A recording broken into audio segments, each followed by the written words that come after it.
ముందుగా మన దత్తభక్తుల్ని ఉద్దేశించి, ఇంకా దత్తభక్తులతో ఎప్పుడూ ఇంకా దగ్గర ఉండాలి కదా, అందుకని ఆ దృష్టితో మన బాలస్వామీజీ గారు 2 ముక్కలు అందరికీ ఆశీర్వాదం చేయని చెప్పేసి. ముక్కలంటే 2 ముక్కలు, ఆ ముక్కలు కూడా పెద్దవే కదా, అందుకని.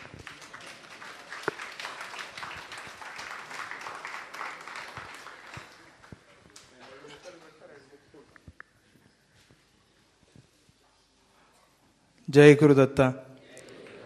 శ్రీ గణపతి సచ్చిదానంద సద్గురుభ్యో నమః. గణపతి గురుమేకం సచ్చిదానందరూపం విబుధ నివహసేవ్యం యోగమార్గాధిరూఢం శరణముపగతానామార్తి సంఘాద్రివజ్రం మమ హృదయ నివాసం భక్తినమ్రో నమామి. శ్రీభూయుత శ్రీహరిచిహ్నితాభ్యాం అగస్త్యరేఖాదిభిరంచితాభ్యాం నిగూఢబీజాక్షరముద్రితాభ్యాం నమో నమః సద్గురుపాదుకాభ్యాం.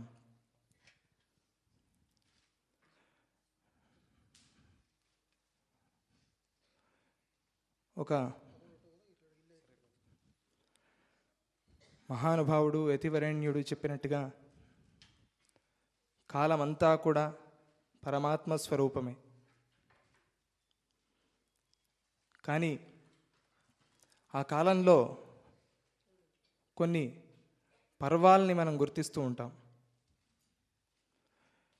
శరీరం అంతా కూడా పరమాత్మ స్వరూపమే అయినా వాటిలో కొన్ని ప్రధానమైన అంగాల్ని ముఖ్యంగా గుర్తిస్తూ ఉంటాం. ఉదాహరణకి నయనాన్ని, శిరస్సుని, హృదయాన్ని, ఇలా కొన్ని అవయవాల్ని మనం ప్రధానమైన వాటిగా గుర్తిస్తూ ఉంటాం. ఈ దండంలో కూడా కొన్ని పర్వాలు ఉన్నాయి.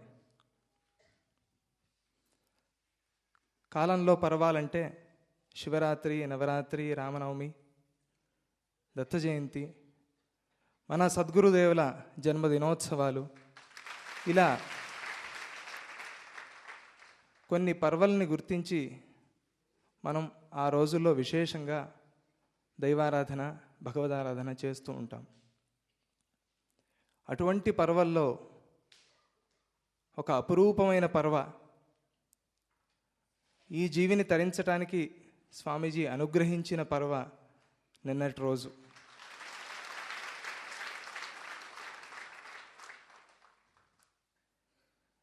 స్వామీజీ ఇంతకు ముందు మాట్లాడుతూ అన్నారు,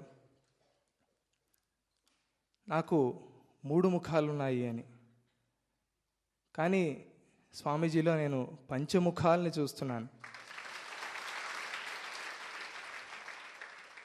ఒక ముఖం పైకి చూస్తోంది, మనల్ని అందరినీ తరింప చేయడం కోసం, మనల్ని ఉత్తమ గతికి, ఉత్తమ లోకాలకి తీసుకువెళ్ళటం కోసం.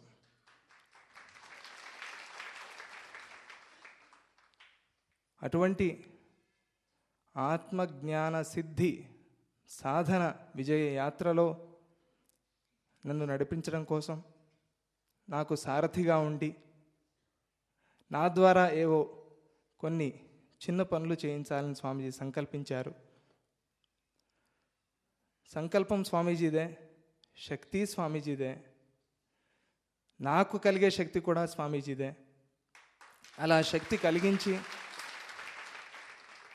తమ సంకల్పానుగుణంగా నన్ను నడిపించాలని, నాతో పాటు మీరందరూ కూడా నడిచేట్టుగా స్వామీజీ అనుగ్రహిస్తారని స్వామీజీ పాదపద్మాల్లో మోకరిల్లుతూ స్వామీజీకి సాష్టాంగ వందనాలను సమర్పిస్తున్నాను.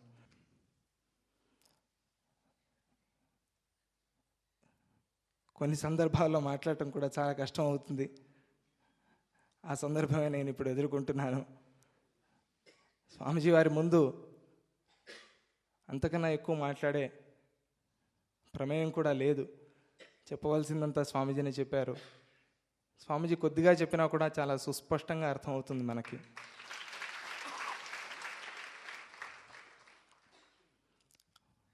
ఈ దత్తపీఠం ఆచంద్రార్కం వెలిగేట్టుగా, ఈ దత్తపీఠంలో నిరంతర ధర్మస్థాపన, ఇక్కడికి వచ్చిన వారికి ధర్మ ప్రేరణ కలిగేట్టుగా, భగవద్ ఆశీర్వచనం, కాలాగ్నిశమన దత్తాత్రేయ స్వామి యొక్క సంపూర్ణ అనుగ్రహం కలిగి సమస్త భక్తులకి ఆయుర ఆరోగ్య ఐశ్వర్యాలు కలిగేట్టుగా స్వామీజీ అందరినీ అనుగ్రహించాలని ప్రార్థిస్తున్నాను.